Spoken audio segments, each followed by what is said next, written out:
নমস্কার, নিউজ ভ্যানগার্ডের পর্দায় আপনাদের প্রত্যেককে স্বাগত জানাচ্ছি। এই মুহূর্তের গুরুত্বপূর্ণ আপডেট নিয়ে আপনাদের সঙ্গে রয়েছে আমি অম্বালিকা।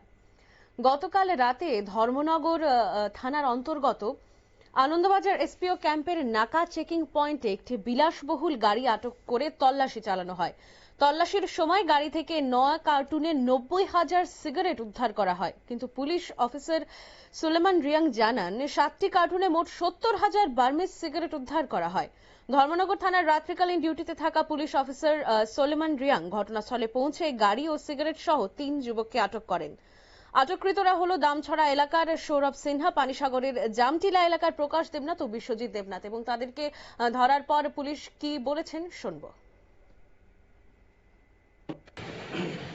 আমাদের ধর্মনগর থানার একটা এসপি ক্যাম্প আনন্দবাজার, তো আনন্দবাজার এসপিরা এবং এখানে একজন কনস্টেবল আছে জয়নাল, তো তারা রীতিমতো চেকিং করছে, নাকা ডিউটি করতেছে। তো তারা একটা গাড়ি আটকাইছেরা এখানে তল্লাশি চালানোর পর এখানে কিছু সিগারেটের প্যাকেট তারা দেখতে পাইছে। তো আমরা খবর দিছি, তো আমি নাইট ডিউটি অফিসার কালকে, তো আমি গেছি গিয়া সেটা পাইছি মোট 7টা সিগারেটের প্যাকেট। এটার মধ্যে প্রত্যেকটার মধ্যে 10,000 করিয়া 70,000 সিগারেট আছে।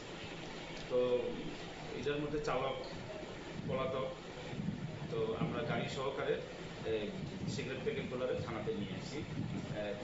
গাড়ির নাম্বার হলো TR05G0597। যাদেরকে আটক করা হয়েছে তাদের নাম হলো 3 জনকে আমরা সন্দেহজনকভাবে আটকাইছি, তাদেরকে জিজ্ঞাসাবাদ চালাইতেছি।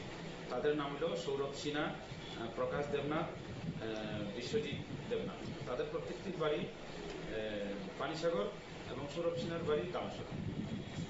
তো তাদেরকে জিজ্ঞাসাবাদ চালাইতেছি এটার আসল মালিক কে বা কারা। আপনারা শুনলেন পুলিশের বক্তব্য। এবং TR05G0597 এই নম্বরের গাড়িটিকে কিন্তু আটক করা হয়েছে এবং জানানো হয় পুলিশের তরফে যে এই ঘটনাটি উত্তর ত্রিপুরা জেলায় বার্মিজ সিগারেট চোরাচালানের বিরুদ্ধে পুলিশের চলমান অভিযানের অংশ। এর আগে মার্চ মাসে রাজনগর এলাকায় একটি গাড়ি দুর্ঘটনায় পর 40 কার্টুন বার্মিজ সিগারেট উদ্ধার করা হয়েছিল, তবে সে সময় কোনো গ্রেপ্তার হয়নি। পরে সন্দেহভাজন 2 ব্যক্তিকে আটক করা হয়, যাদের বিরুদ্ধে চোরাচালানের অভিযোগ রয়েছে। ধর্মনগর থানার পুলিশ জানিয়েছে আটককৃতদের বিরুদ্ধে যথাযথ আইনি ব্যবস্থা নেওয়া হচ্ছে এবং সিগারেট চোরাচালানের রোধে অভিযান অব্যাহত থাকবে। নিয়ে নেব ছোট্ট একটা বিজ্ঞাপন বিরতি, সঙ্গে থাকুন।